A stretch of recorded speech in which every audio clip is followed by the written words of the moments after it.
Hi there, I'm Construction Gamer and this is another UK mod showcase for Transport Fever 2. Sorry this one's a little bit late, I ran out of time before and during the weekend to record an episode, but there are so many good mods that I just wanted to get an episode out this week and make sure some of these ones are featured, especially the ones like the Class 66 which are currently looking at. I know a lot of people have been waiting for this and it sounds great. Hopefully you can hear this alright. I'll just be quiet for a minute. As you can hear the engines idling.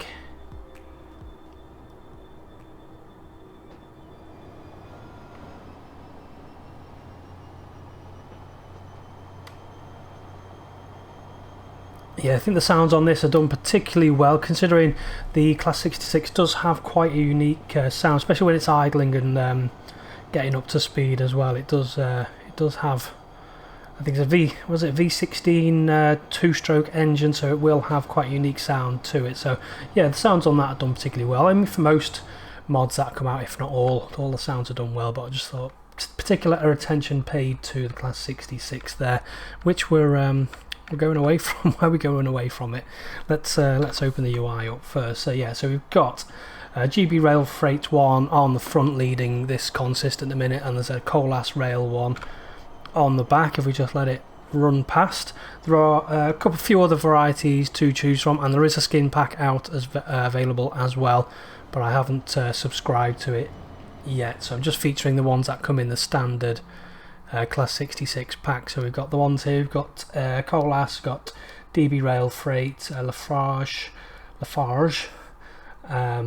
which is an ex-EWS colour, and then you've got Metroland and a GB Rail Freight one there. Top speed 75 miles per hour, 3,345 brake horsepower and 409 kilonewtons of tractive effort. So it's a powerful locomotive. I've got a Class 70 to compare it to, so yeah, they're comparable. The Class 70 being a newer locomotive does have more power and tractive effort, but I think a lot of people have been waiting for the Class 66 for quite some time, so it's good that it's finally here. I should say before I move away that this is by Tank Slapper, Funk Live and CW315 have also been listed as having a hand in creating that mod. Now the next one I want to look at is Class 104. No, what do I want?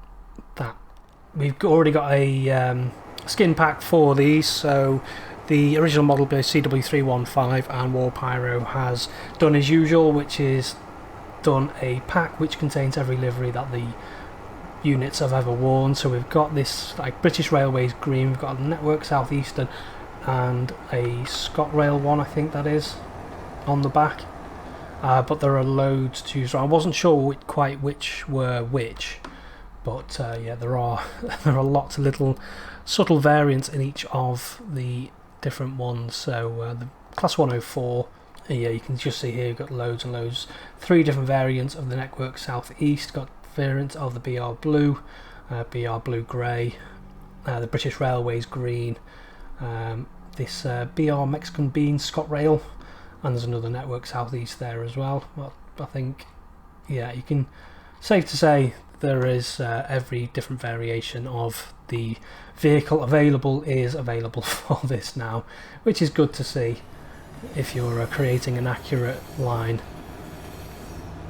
So there we are. I do quite like the look of that the ScotRail one there. It's quite, considering these are very early diesel multiple units, that's quite a modern looking livery, I think. And as is the Network South East as well. It's quite a modernish looking livery when you compare it to the more classical livery of the British Railways green there. Another one, let's head straight over to another mod which people have been waiting for, which is, I'm just selecting the wrong thing again, is the 373, the Eurostar E300. This particular one is the short formation. There are 2 different variants of the fixed formation ones on this. I'm glad CW's created 2 different variants, because sometimes you just haven't got the space for the full 400 or 350 meter long platforms. So yeah, just another hotly anticipated mod, and it just looks fantastic. This is by CW315, Mr. Transport Guy, and Elliot85 are all listed as having had a hand in building this, and a lot of effort has gone into it, and it just looks fab. This is obviously in the more modern Eurostar colours, which are on the E320s, the more modern Siemens units. I'm not sure if many of these or if any of these are in service anymore, but it's just good that we've got a British high-speed train available for Transport Fever now. It's not going to get up to any sort of speed on this section of track just because it's too short and there's other vehicles in the way. But if we head over into the depot, it's a multiple unit in this instance, and you've got the three different variants. Well, we've got three capital sets, short sets at I've forgotten what that is, but and you've even got the GNER set, which was supposed to run up the east coast but never actually ended up working, I don't think, or if it did, it didn't work for very long. But yeah, you've got the short sets here, which I've just added.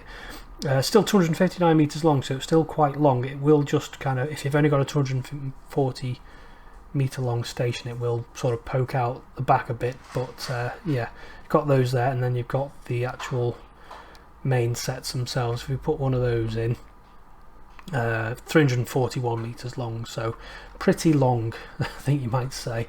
So if we look at the main set, the 208 miles per hour top speed, which is the theoretical top speed of the unit. Obviously on the high speed network the maximum speed is 186 miles per hour, 300 kilometers per hour, and the fastest standard vanilla high speed tracks are 186 miles per hour, 300 kilometers per hour.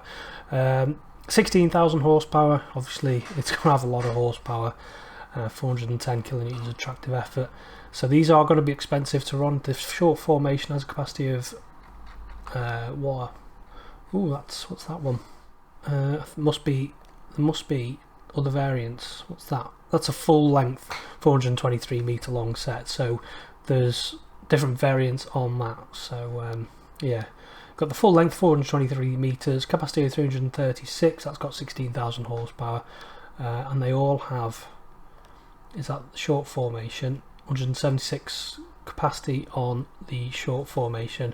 Still got the same top speed. That's just in order, I think, to get it up. I'm not sure. It might have 16,000 horsepower in real life, possibly, but it does need that to get up to that top speed eventually. It would have been nice to build a test track, I guess, to see how it does eventually get up to that speed, but I'm sure with that sort of power it should do.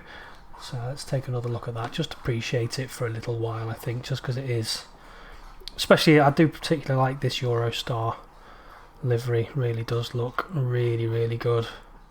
So yeah, get that subscribed to. Doesn't matter if you're not building a UK or anything, just get it subscribed to. It's just an excellent looking mod. The next one is we do have more more skins for the Class 43. This time we've got the GNER livery, which again is just another good looking livery. The original model for the HST is by Killer Cans, but we've also got CW315 and Elliot 85 listed for the textures, and Fun Clive as well. The particular ones, slam door. I'm not sure if it's got the actually no, if it's GNER it would be slam door right throughout, wouldn't it? It wouldn't have sliding doors. But yeah, it just looks great again. And this station isn't the best for showing off models, especially when they pull in.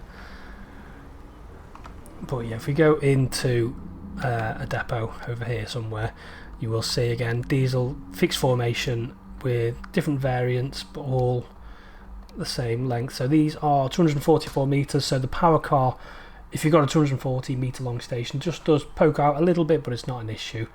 But it's pretty much similar, just a little bit of a capacity increase against the First Great Western and Great Western Railway capacity of 198, but same power stats. I think actually we just add one of them. That's why, because it is a bit, the GNER set is a little bit longer, 244 meters. long there. And what I haven't said actually for any of these is the date. So the GNER HST should start to become available from 1996. The Class 373, 1992. The Class 104, that's a livery pack, so that's varying dates, I assume, for each of the different liveries. And the Class 66 from about 1998. Now we're going to go back in time. We're going to see something a little bit older than that, and I keep clicking on the wrong thing, but never mind. Where are you? Why have I made this so hard for myself? Let's just see if we can find it somewhere. I try and make it as easy as possible, and it just yeah, we've got this Steve M4 again with his steam locomotives. He's just the master of steam locomotives, I think, and he does seem to be quite prolific as well. It seems to be at least one mod a week. I don't know where he finds the time, but this is the Liverpool and Manchester Railway. So this is the Lion, and we've got also, now I'm not sure which one's which, the Titfield Thunderbolt from that famous comedy film that was produced of the same name, but I'm not sure if, are they different? Possibly might be. That might be it on the back, possibly. But yeah, just again, really, these are really early actually. So what are these? 18, not 19.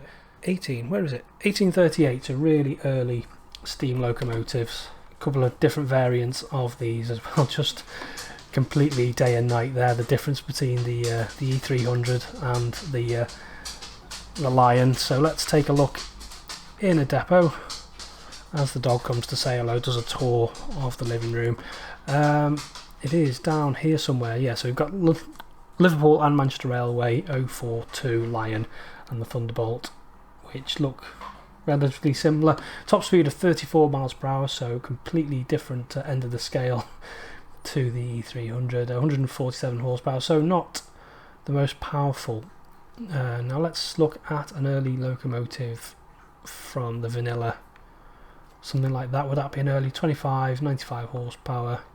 I don't think you're gonna get much earlier in terms of vanilla locomotives than one of these.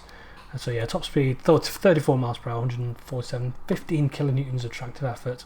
So yeah, no records are going to be broken with those, but it is just good to have another really early steam locomotive available. Now we're going to head away from the rails now onto the roads. We've got a couple of buses to check out. So Gibby Goose has been, I think must be quite a new creator possibly. Don't think I've come across that name before, but he's produced quite a number of different buses, which is really good to see, because I think that was, although there have been some good bus mods for Transport, UK bus mods for Transport Fever 2, I thought it was a bit lacking in the larger bus department, because we do have the Plaxton Pointers,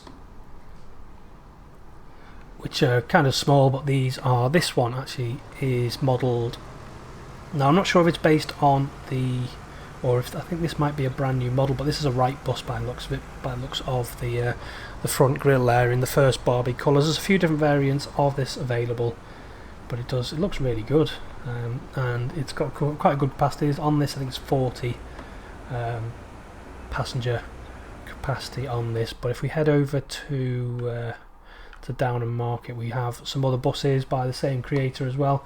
These are these based on the Volvo? Possibly. They look like the buses from Transport Fever 1, maybe slightly remodelled, but again, you've got the Arriva, I think Arriva Manchester. So the first bus in the Barbie colours is available from 1995, and the Arriva bus that we're looking at now is available from 2000. So yeah, it's just good to have a nice variety of buses available. If I just find a bus depot, or a truck depot, that'll do, somewhere. There is one somewhere. There. No, that's configuring. What am I doing? Just pick a bus depot, or a vehicle depot rather. So we've got the passenger vehicles right in the middle. We've got two different variants. Now I can't quite see from those pictures what the variations are, but we do have some variants. Top speed of 62 miles per hour, 163 horsepower, capacity of 40.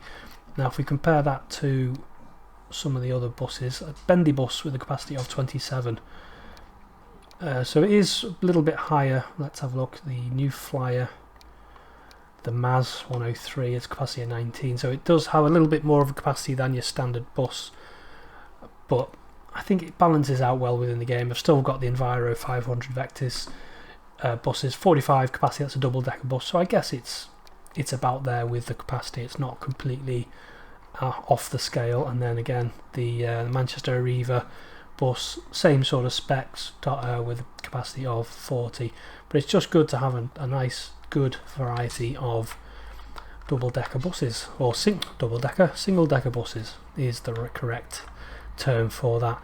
Now that is it for today. I think I'm going to leave you with this because I think this is possibly the star of the show.